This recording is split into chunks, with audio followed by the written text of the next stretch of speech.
I'm really interested in how either of you view plant-based products that are marketed as meat. Yeah, I'm really interested in your thoughts. We were literally just talking about this off camera. Yeah. Yes. Well, let's... Vegan wine. Yes, that's right. So I work at Fitness First, and literally yesterday I saw... Melbourne Central Fitness First. Let's give it a right plug. And I saw an advert on their big LED screens for vegan wine. And that just really stood out to me because I was thinking to myself, why on earth are they advertising wine in a gym?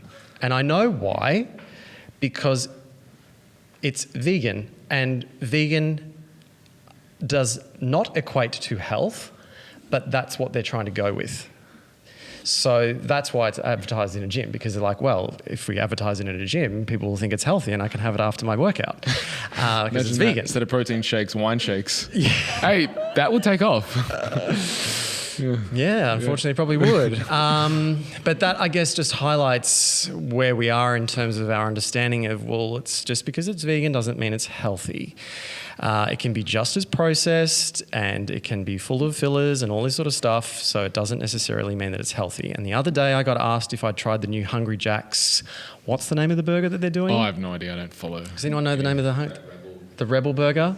Yeah. Rebel Burger. And my immediate response to that was, no, why would I? Because just because it's vegan doesn't mean I should rush out to Hungry Jack's, who have been a long-term junk food corporation, also responsible for the deaths of billions of animals. Why would I suddenly go out and support them just because they've decided to cash in on a market? So that, that's my stance and position on these things. There are a lot of meat replacements, and for some people transitioning, maybe if they're missing the taste and the texture of meat, I understand that might sort of fill that gap, and it might, as they start to move across to eating other foods, it might help with that. I understand that. It's kind of like putting the nicotine patch on while you wean yourself off being addicted to cigarettes. But at the end of the day, if you are going to eat mock meats or meat-like products, it should be a short-term thing because it's still not a whole foods product. I understand too that some people might use it just on occasion to fill a gap or just to, ground themselves in some sort of sense of reality. Fine, I understand that as well. But again, long-term, I honestly think that, no, that's my short answer. I just think it's...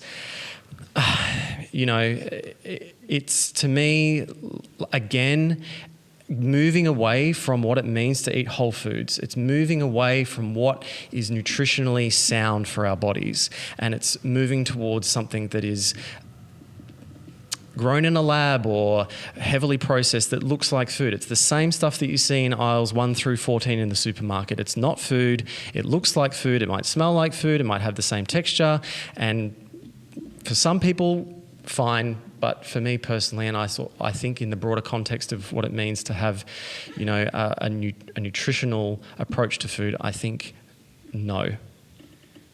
That's going to upset a lot of people too. Yeah. Sorry about that. What a great answer. I don't have any follow-up to that. You don't need it. Great answer.